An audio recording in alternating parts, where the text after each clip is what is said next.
ಸೂರ್ಯ, ನಂಗೆ ಗೊತ್ತು ನೀನು ಟೆನ್ಷನ್ ಅಲ್ಲಿ ಇದೆಯಾ. ಮತ್ತೆ ನೀನು ಡಿಸ್ಟರ್ಬ್ ಮಾಡೋ ಕಾಲ್ ಮಾಡಿಲ್ಲ.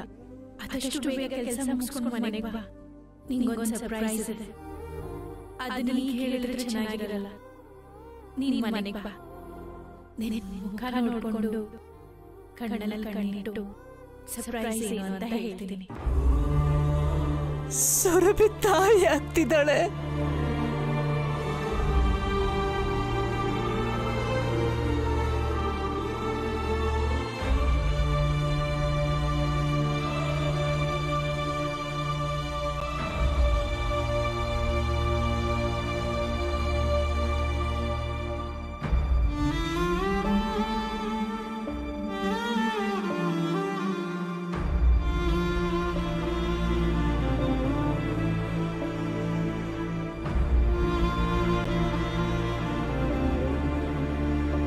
ಸೂರ್ಯ, ನಿನ್ನ ಮನಸ್ಸಲ್ಲಿ ಏನಾಗ್ತಿದೆ ಅಂತ ನನಗೆ ಅರ್ಥ ಆಗ್ತಿದೆ ಕಣೋ.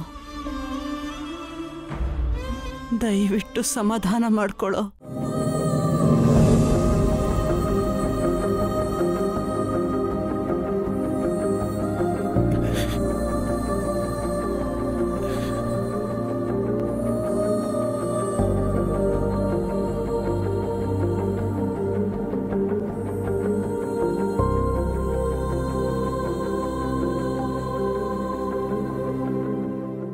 ಹೇಗಮ್ಮ ಸಮಾಧಾನ ಮಾಡಿಕೊಳ್ಳಿ.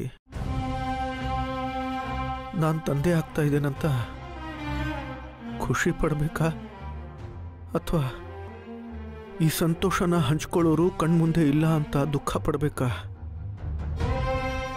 ಒಂದೂ ಅರ್ಥ ಆಗ್ತಾ ಇಲ್ಲಮ್ಮ.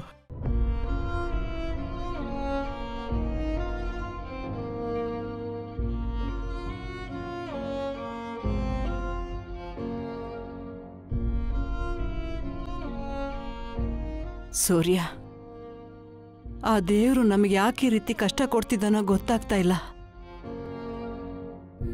ಸಂತೋಷದ ಜೊತೆಗೆ ದುಃಖನೂ ನೆರಳಿನ ಥರ ಕಳಿಸ್ತಾ ಇದ್ದಾನೆ. ನೀನು ಈ ಮನೆ ಬಿಟ್ಟಾಗ್ಲೂ ನೋವಿತ್ತು, ನೀನು ಈ ಮನೆಗೆ ಬಂದಾಗ್ಲೂ ನೋವಿತ್ತು. ನೀನು ಮದುವೆ ಆದಾಗಿಂದ ಇಲ್ಲಿವರೆಗೂ ಎಲ್ಲ ಕಣ್ಣೀರಲ್ಲೇ ಮುಗ್ದು ಹೋಗ್ತಾ ಇದೆ. ಅಮ್ಮ, ಸುರಭಿ, ಈ ರೀತಿ ಒಂದು ಸುದ್ದಿ ಹೇಳಬೇಕು ಅಂತ ಅದೆಷ್ಟು ಕಾತುರದಿಂದ ಕಾಯ್ತಾ ಇದ್ಲು ಗೊತ್ತಾ. ಅವತ್ತವಳಿಗೆ ವಿಷಯ ಗೊತ್ತಾಗ್ತಿದ್ದ ಹಾಗೆ ಅದನ್ನ ಹೇಳಬೇಕು ಅಂತ ನನಗೆ ಫೋನ್ ಮಾಡಿದ್ಲು. ನಾನು ಸೂರ್ಯಮಣಿ ಹುಡ್ಕೋ ಗೊಂದಲದಲ್ಲಿದ್ದೆ. ನೀನು ಕೆಲಸ ಮುಗಿಸ್ಕೊಂಡು ಮನೆಗೆ ಬಾ, ನಿನಗೆ ವಿಷಯ ಹೇಳ್ತೀನಿ ಅಂತಂದ್ಲು. ನನಗಾಗಿದ್ದಿರೋ ಒತ್ತಡದಲ್ಲಿ ಅದೇನಿರಬಹುದು ಅಂತ ಊಹೆ ಕೂಡ ಮಾಡಲಿಲ್ಲ. ಅವಳ ಜೊತೆ ಸರಿಯಾಗಿ ಮಾತು ಆಡಲಿಲ್ಲ.